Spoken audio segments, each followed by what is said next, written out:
So hello and welcome back to another coin video, and as you can see we're doing 1961 pennies. So today we're going to talk about the mintages, the errors that you can find, and also how much they cost. So why do I make these videos? Some people ask sometimes. Basically, if I make these videos, I help myself as well as I help other people. So I educate myself because I need to do some research, and also by doing that I also can educate you as well, because this is a give and take world. I personally don't like to take too much, but I do like to help others out, and that's why I do these videos. So the first coin we have that I just noticed is a week one. So this one's classed as very scarce. And I forgot to say is that the catalogue that I like to use is this one. So this is the Renix Australian Pre-Decimal Coin Varieties. And as you can see, it has listed varieties that have been found by the seller. So if you're into pre-decimal coins, I recommend you get it, because even sixpence coins and threepence coins, it will tell you what type of errors to look for. It's very simplified. So now we got that out of the way. That catalogue has at least 70 or 80 different errors you can find for this year. And the one that got exampled is a missing first figure 1 in date. They got a picture, but they got half the one, and this seems to be it here. Very scarce, so that means there's probably a few thousand of them. Rare will be 1,500 and less. And as you can see, oh, that's just crap. But this part here is the lamination floor. So the lamination floor is there. Goes across there. It's going to get worse over time. This is damage. This is like glue or something like that. This one is what you're looking for. And as you can see, the coin is mint last year. So we turn it on the other side. You can see it's probably almost uncirculated, and it's a very nice coin. So I reckon this one's probably about a $5 coin. So we look at these are the high grade ones. This is the spotty prefix, and whatever mint errors you can get. Okay, I'm just going to say that rare ones. So you got dot after kg, or dot to the left of kg. So we're talking about, there should be a dot there somewhere in between the kangaroo and kg. Large dot below L of Australia. So L up there. Don't see a large dot. Bearded queen. Okay, so bearded queen and doubling on the queen. So that's what you should look for. Doubling and a beard on the queen. But because it's got dirt around it, it's a bit hard to see if there's doubling. Need to clean it. But that one's probably EF condition. Quite nice. Have another lamination problem there. And okay, 2 lumps in front of kangaroo's paw. Okay, in front of kangaroo's paw. So 2 lumps there. And on the other side, we have cud on rim of Gratia. Okay, you've got cuds on.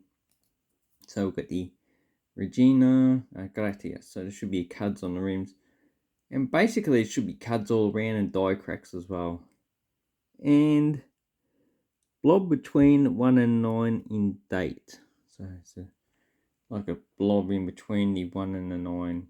And as you can see, this one is a fully formed 1. And I don't see much on that coin. And here we have another one. So it has like striations on it. So this is pretty high grade coin, hopefully. Look at the queen's head. So like normal, in between where the ear is supposed to be, looks like a die fill. Or maybe the coin die has been worn too much. But anyway, any type of errors? Nope. So let's have a look at that. Yeah, lamination problems again. Okay, is there any other errors? Okay, faint first 1 in date. Oh, that's quite a complex one. Lots of dots all around it. So looks like the faint first one's not too rare. And it's basically, if you get the book, you can find out all the other top errors that you can find. But pretty much it die cracks, cuds, and probably this will probably a doubling on Australia and on penny. So just zoom in and we'll quickly have a look. So you can see this is going to get worse and cause a major lamination problem. But that one's a bit dirty. Okay, don't see any errors there. How about the 6? Nah, the 6 looks pretty normal. Okay. And the rest. So you've got the weak one again. It's a bit circulation. So these are probably in circulation for about 5 years. And this one's a high grade, starting to tone a bit.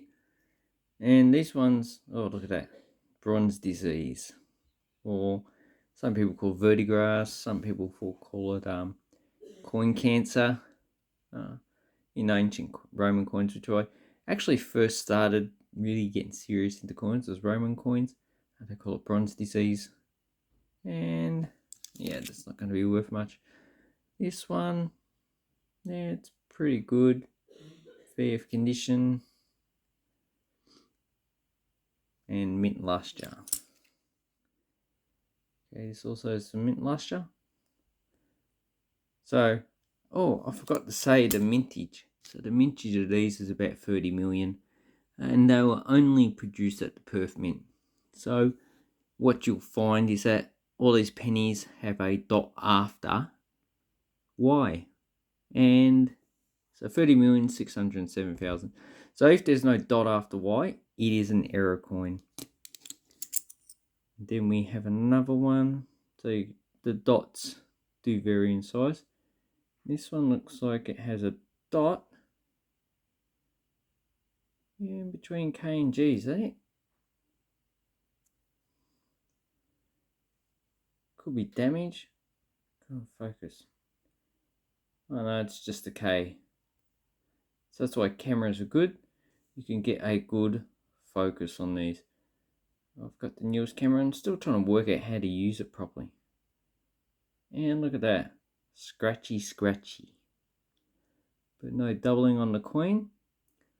So basically, this is how I find error coins. I use my camera and just zoom in. It's better than the hand lens. You can use it with both eyes instead of one eye. So there you go. So these coins in high grade, they're worth about $5 to $10. But we'll have a look on eBay, see how much they sell for. But anyway, they're the errors that you need to find. And also, if the coin's pretty much less than almost uncirculated or even extremely fine, it's not really worth that much money. So now we have some penny coins for sale, 1961. As you can see, $1. You got 2, a half penny and a penny for $4.50. Free postage. So take about $1.20 off postage. And then you got one, looks like it's in pretty good condition. Looks like circulated, $4. This one looks pretty high grade, $3. Yeah, so you're talking about $3 or $4. Uncirculated condition, $5. Yeah, well, it's the same, about $5 for uncirculated. Here we have an error coin. It looks like a ram strike. So that one went for best value, and it's also a bit off center. Yeah, so ram strike. So this lip comes up, and in a broad strike, it just goes flat around, and there's no up or down, so the lip doesn't come up. So there's the difference between a ram strike and a broad strike. And that one's a nice coin to get. And then we've got mixtures, $1.50. So these are probably the coins that I'll get. $1. Another one. This one looks pretty nice. Not too sure. Not too sure what to think about this. The rim might indicate is it a proof, because the rim's pretty good. The normal strike generally has a lot of problems. And also it's very crisp, so the kangaroo. So this sold for $500. And even the queen, has a bit of toning and problem there. This one looks like a proof, and also the ear and the reef are very good, which I generally don't see even in uncirculated pennies.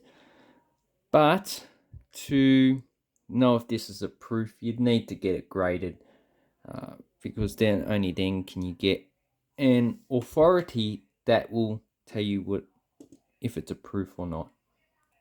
Then we got some other ones. This one I have no idea why it sold for $10. And then we got some other coins, and then we go down.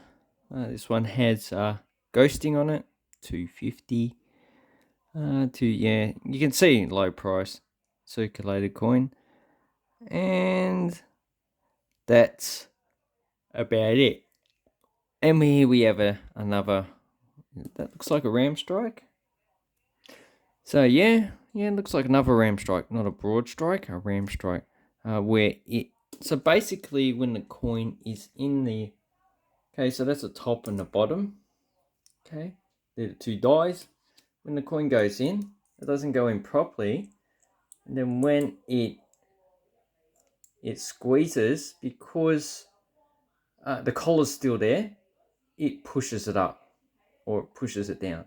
Most likely pushes it up, because that's the pretty much a plain, because it's actually still sitting out of the actual hub, so it's just on the hub, so it's been squashed down. If it's a broad strike, then the collar's widened and the coin's been squeezed out to the side. So that's what this is. And if you look up there, this is obviously the queen's head is on top, so the queen's head comes down with the pressure, and the kangaroo is the one that's in the hub, so it goes. That's basically the simple version of it. So, and that one sold for $45. So that's a good coin to get. So that is basically it. So if you're looking for errors in coins, you're not going to get any broad strikes or ram strikes in these. They're very obvious, even if you're just sifting through like that. They're very obvious. So what you're looking for is just the minor errors, the ones that are harder to tell, so like the missing one. Anyway, hope you enjoyed this video. I hope it's educational for you. And I'll leave a link down below to eBay. It helps me out. I think I get 3% of any sale that you purchase through the actual link. And have an awesome coin and banknote collecting time. Thank you and goodbye.